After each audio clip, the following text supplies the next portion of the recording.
Bonjour et bienvenue à vous. Cette semaine, je vous présente des albums un peu différents, des albums qui n'ont pas besoin de mots pour nous raconter des histoires, des albums dont les illustrations nous font voyager dans des mondes imaginaires fantastiques, bref, des livres qui n'ont pas de texte. Mon premier album, Je marche avec Vanessa, c'est illustré par Kéras Coët, qui est un duo d'illustrateurs français, Marie Pompuy et Sébastien Cossette. Ce sont les deux illustrateurs.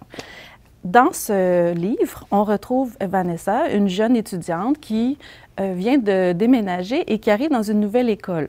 À sa première journée d'école, elle est un peu en retrait, elle semble timide, elle observe les autres enfants, mais ne se mêle pas au groupe. Les enfants ne vont pas vers elle non plus. À la fin de la journée, elle retourne chez elle, la mine basse, et pour aucune raison, un enfant s'approche et se met à lui crier dessus. Elle a beaucoup de peine, elle s'en va chez elle en pleurant. Une autre élève qui a assisté à la scène va se retrouver chez elle un peu chamboulée par ce qu'elle a vu et le lendemain matin, va se dépêcher d'aller cogner à la porte de Vanessa pour l'inviter à venir à l'école avec elle. Elles partent main dans la main et là, tout plein d'enfants vont se joindre à eux. On va voir la naissance d'une belle amitié. Ce que j'ai beaucoup aimé dans cet album, les illustrations sont très jolies à l'aquarelle, très simples, faciles à analyser, à comprendre. Mais à la fin du livre, il y a des pistes de discussion, il y a des questions ouvertes qu'on peut poser à notre enfant. Toi, qu'aurais-tu fait à la place de Vanessa? Qu'aurais-tu fait à la place de l'autre élève? Comment on appelle ça quand un enfant intimide un autre? Bref, une belle lecture avec les enfants au-dessus de 4 ans. Mon deuxième album, c'est Polo, à la recherche de Lily. C'est illustré par Régis Faller aux éditions Bayard Jeunesse.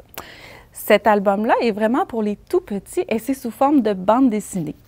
Alors, Polo, notre petit chien, le personnage principal, est bien installé dans son hamac, lit un livre et hop, une photo s'échappe de son livre.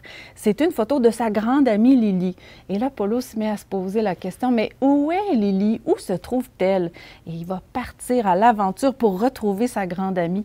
À travers toutes les cases de cette bande dessinée, on suit Polo dans des aventures incroyables. Il va se retrouver dans les airs, sous la mer, au fin fond, au creux de la terre, même à travers des volcans à certains moments. Bref, plein d'aventures pour retrouver Lily. Est-ce qu'il va y arriver? Je vous laisse le découvrir. Mon troisième album, c'est Float Sam de David Wisner aux éditions Circonflexe pour la version française. Ce livre-là, en français, c'est Le Monde englouti. À la bibliothèque Eva Sénécal, on l'a en anglais, mais ça change franchement rien parce qu'il n'y a pas de texte.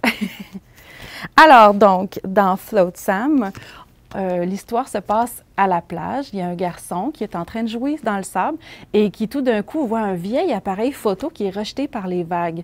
Intrigué, il s'approche, il regarde l'appareil et là, il découvre une pellicule photo à l'intérieur. Il va la faire développer. Et là, il va découvrir, mais vraiment un monde incroyable. Sur les photos, il retrouve des poissons mécaniques, des pieuvres bien installées dans le fond de leur salon sous-marin, des extraterrestres sous la mer, des immenses étoiles de mer en forme d'île en plein centre de l'océan. Bref, un monde englouti absolument incroyable.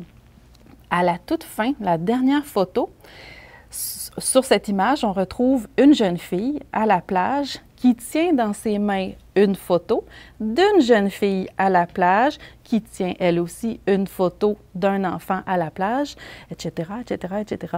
Et là, le garçon va se dire, mais voilà, je vais faire la même chose. Il se prend en photo avec la photo dans ses mains et va rejeter la caméra à la mer pour qu'elle reparte faire un grand voyage. Bref, un album sublime dont les dessins sont d'une grande beauté et le dessin est tellement précis, on dirait quasiment des photographies. Vraiment un très, très bel album pour les enfants de tous les âges. Mon dernier album, c'est Odyssée de Peter Van den Ende aux éditions Sarbacane. C'est un livre qui a pris 5 ans à être dessiné parce que le monsieur, qui est guide naturaliste dans les îles Caïmans, s'inspire de ce qu'il voit dans son travail pour faire ses illustrations. Les dessins sont d'une grande beauté. Tout est en noir et blanc et les traits de crayon sont tellement minuscule et tellement précis, des immenses paysages en noir et blanc, tout fait de petits traits de crayon. Vraiment, les images sont à couper le souffle. Et dès le début du livre, il y a deux drôles de personnages qui vont créer une espèce de grand bateau en papier et vont le mettre à l'eau. Et pendant 50 pages, on va suivre le voyage de ce bateau qui va braver des tempêtes, qui va faire des rencontres incroyables, qui va se retrouver dans des endroits mystérieux avec des animaux marins hors du commun. Bref, un univers fantastique, complètement éclaté. C'est un livre que j'ai adoré feuilleter et on n'a pas assez d'une fois pour faire le tour de ce livre-là. Il faut vraiment s'y attarder plusieurs fois, plusieurs occasions. C'est un livre pour tout le monde, autant pour les enfants que les adultes. Vraiment un grand coup de cœur. Bref, c'est ce qui conclut cette capsule d'aujourd'hui.